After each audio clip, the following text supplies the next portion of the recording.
All right, so we're diving deep today into the Audio Lab, Okay. the debut album from Detroit artist Jai the Poet. Yeah. I'm honestly pretty intrigued by this one. Right. You sent this to me and like a poet turned musician. Mm-hmm. So what we're going to be doing today is unpacking all this stuff. Yes. The bio, the lyrics. Uh-huh.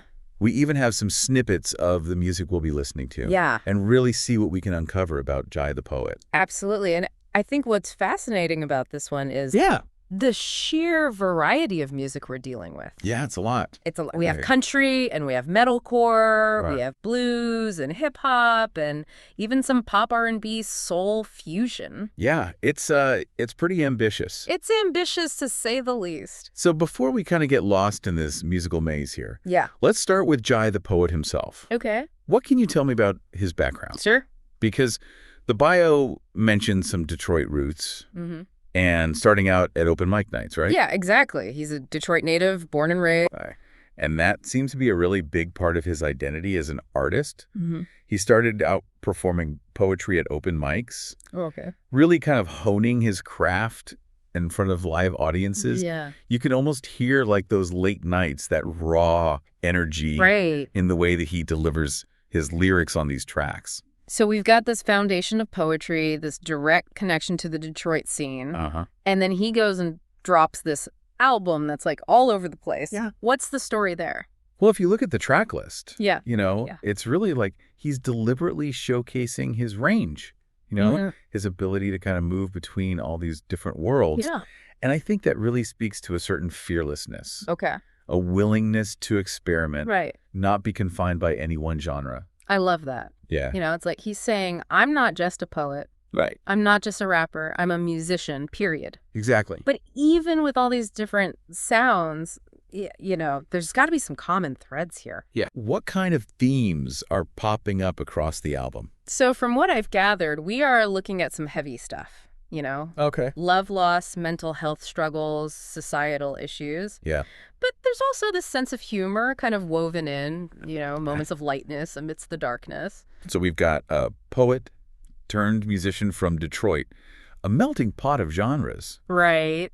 and lyrics that promise to be anything but superficial. Yeah. Sounds like we're in for a wild ride. Let's get started. Okay, so track one, When Cancer Comes Knocking, Mm-hmm. a country song. Yeah. I'm officially intrigued. What's the vibe here?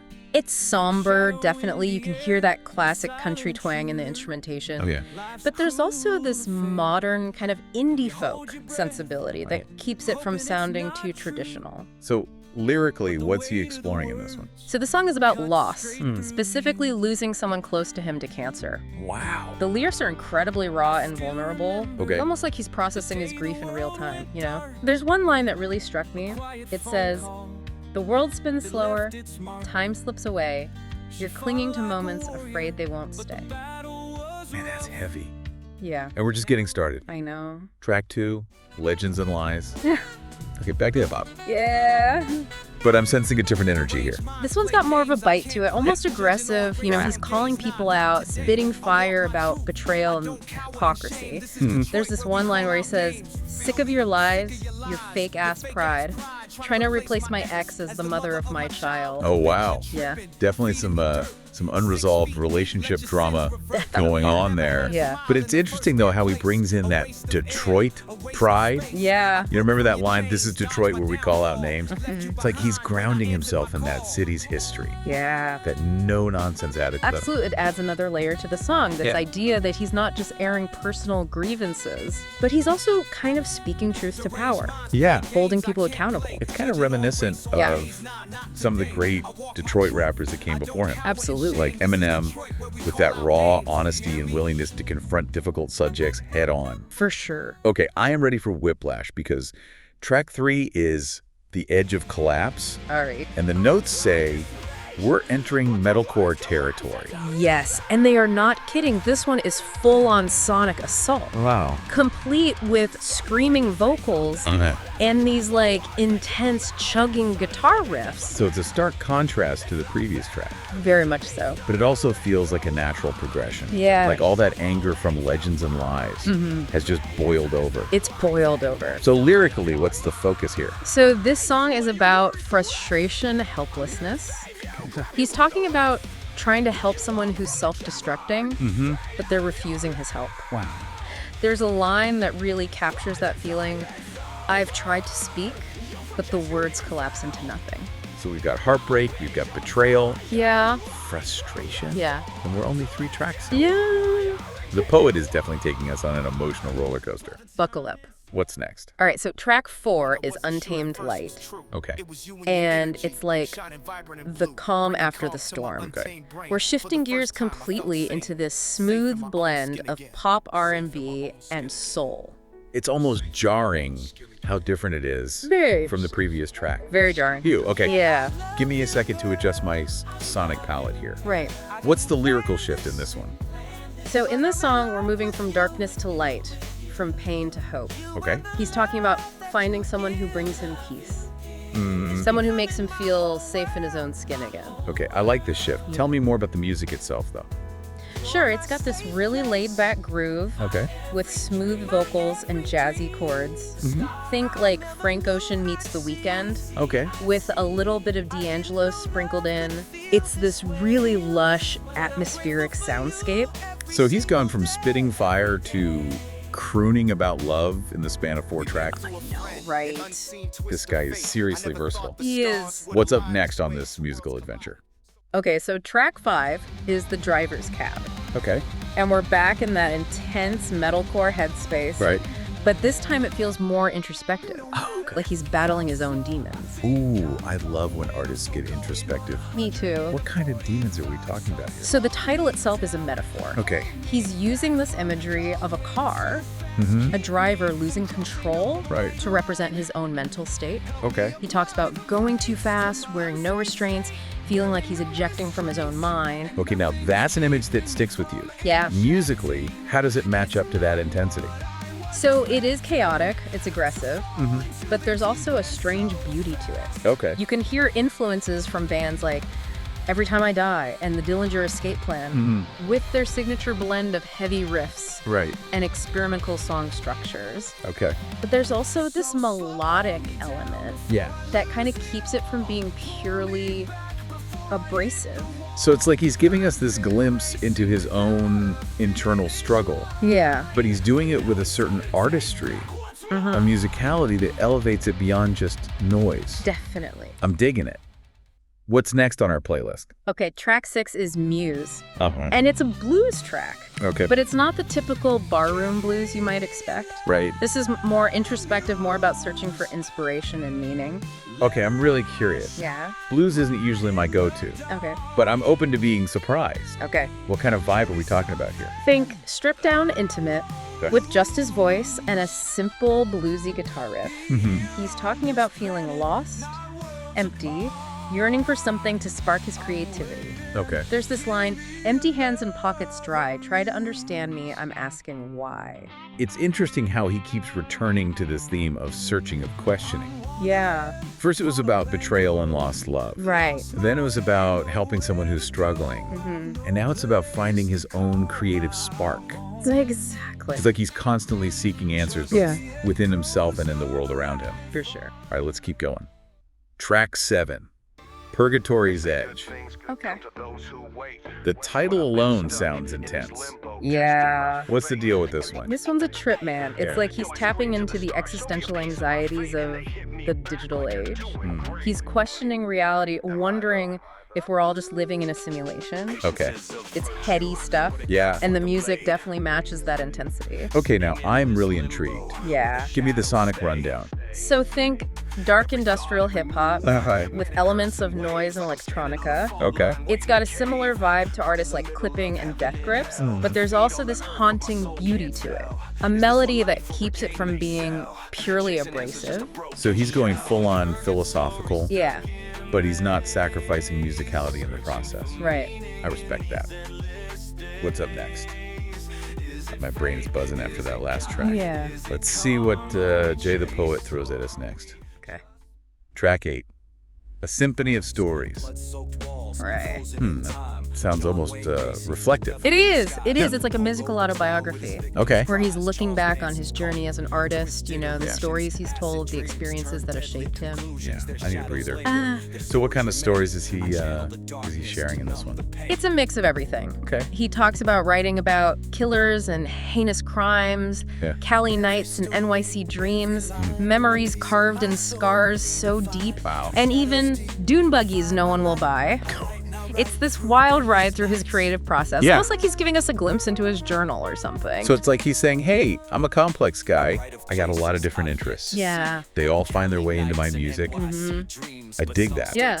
What of that sound, though? Okay. Is it still in that, like, dark, experimental hip-hop vein? Actually, no. This one has more of a classic hip-hop feel. Okay. With those, like, boom-bap drums and soulful samples. It reminds me of, like, a tribe called Quest or De La Soul. Right. Those groups that were masters of storytelling through hip-hop. Yeah. But there's still that rawness in his delivery, Yeah. That vulnerability that makes it feel distinctly personal. Okay, so we're getting a little bit of everything from this guy. Yeah. Vulnerability, introspection, social commentary, and now a touch of old school hip-hop. Yeah. What's next? All right, track 9, Blind Eye. Okay. And we're back in that emotionally raw territory. Okay. This one's about addiction, and it's clear he's drawing from personal experience here. Oof. Yeah, addiction is a heavy topic. It is. What's his approach here? It's heartbreaking, honestly. Okay. He talks about watching someone close to him struggle with addiction. Right. And those conflicting emotions, Yeah? wanting to help but feeling powerless. Yeah. There's a line that really stuck with me. I can't believe this once was me. Crawl back to the surface, look away in disbelief. It's powerful stuff. It is. It makes you wonder, Yeah. is he talking about his own struggles with addiction here? It's definitely possible. And if so, I mean, it takes a lot of courage to be that open and honest. Yeah. Especially in a public forum like this, Right. But that's what makes him such a compelling artist, He's not afraid to share his own darkness. Right. And by doing so, he's kind of creating a space for others to do the same. Okay, I'm feeling all the feels over here. I know, right? Let's keep going. Okay. Track 10, Breaking Point. Oh, Oh boy. This title doesn't sound too promising. this one's intense. Okay. It's a deep dive into anxiety and depression. Yeah. And it feels very, very personal. He's talking about feeling lost, worthless, trapped in his own head. It's raw, it's unfiltered. Yeah. And it's incredibly relatable for anyone who's struggled with mental health. It's interesting how he keeps returning to these themes Yeah, of struggle and resilience. right. First, it was about battling his own demons in the driver's cab. Then it was witnessing somebody else's struggle with addiction in Blind Eye. Right. And now it's this raw depiction of anxiety and depression. Yeah, It makes you realize how interconnected all these experiences can be. absolutely. And I think it speaks to his authenticity as an artist. He's not shying away from the difficult stuff. Right. He's embracing it. And in doing so, he's creating music that resonates on a much deeper level. It's like he's saying, hey, I'm human, Yeah, I struggle, I hurt, but I'm still here and I'm still fighting.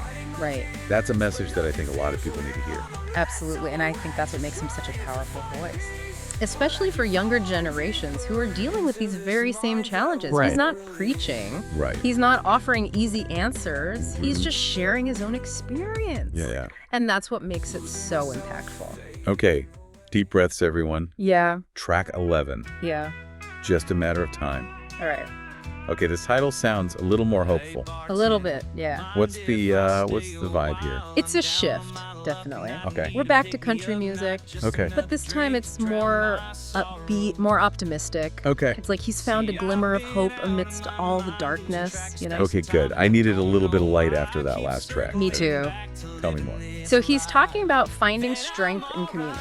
Yeah. About this idea that even when we feel alone, there's always someone out there who understands what we're going through. Yeah. And the music reflects that shift perfectly, you know? It's got this warm, inviting sound with those classic country harmonies and a catchy chorus that'll get stuck in your head. You know, it's interesting how he uses genre to mirror the emotional arc of the album. Yeah. You know, we started in this dark, introspective place with country. Right. Then we went on this wild, genre-bending journey. Yeah. And now we're back to country. But it's transformed. It's hopeful. It's like he's come full circle. But he's not the same person he was at the beginning. Exactly. It's like he's saying, hey, I've been through a lot. I've struggled. I've questioned, but I've also found hope. I've found connection, and I'm still here. Yeah.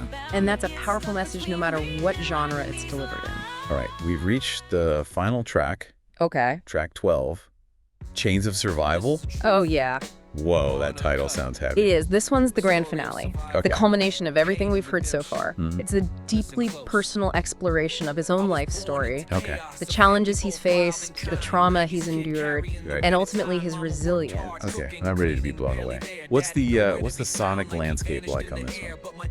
It's unlike anything else on the album. Okay. It starts with this spoken word intro. Okay. Then it kind of builds into this epic cinematic hip-hop track with elements of soul and gospel. Interesting. It's grand, it's sweeping, Okay. and it's incredibly moving. And lyrically, what's he exploring here? He's bearing his soul man. Okay. He talks about his childhood, his family, his struggles with addiction, even a suicide attempt. Wow. It's heavy stuff. Yeah. But it's also incredibly powerful and inspiring. Yeah. He's not glorifying his pain. Right. He's not trying to shock us, you know? Right. He's just sharing his truth. Yeah. And that's what makes it so impactful. So there's a line in the track description that mentions some specific details Yeah. about his childhood and his family. Can you tell me more about that? Sure. So the description mentions that Jai experienced a lot of trauma in his early years. Okay. You know, he witnessed violence, dealt with poverty, Right. and was exposed to substance abuse within his family. And these experiences left deep scars, you know? Yeah. And he's been very open about how they've shaped his perspective on life and really fueled his art. Wow. That's a lot to process. It is. It makes his journey through this album even more powerful, Yeah, knowing the depths of what he's overcome.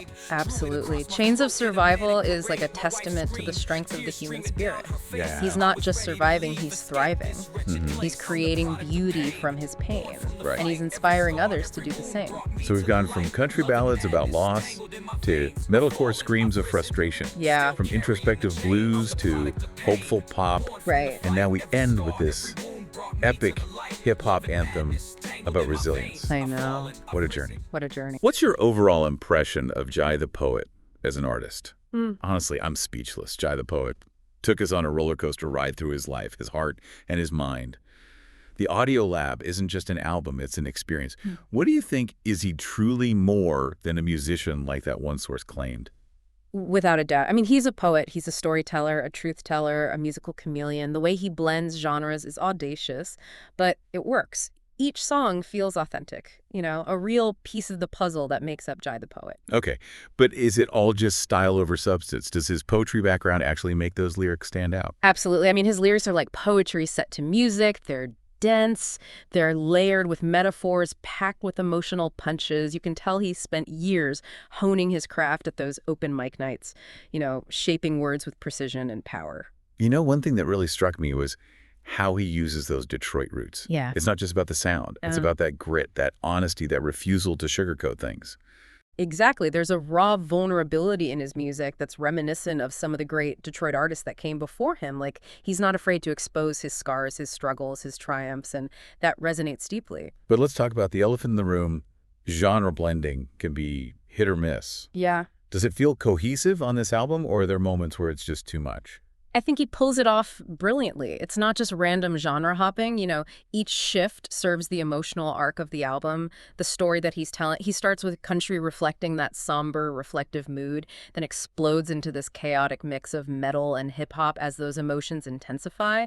And then as he finds peace and hope, we hear those smoother R&B and pop influences. It's like he's using genre as a tool to express the full spectrum of his experiences. You know, I was skeptical at first, but I have to say Jai the Poet won me over. Yeah. He's fearless, he's innovative, and he's got a story to tell. Yeah, and he tells it beautifully. The Audio Lab isn't just an album. It's a journey of self-discovery.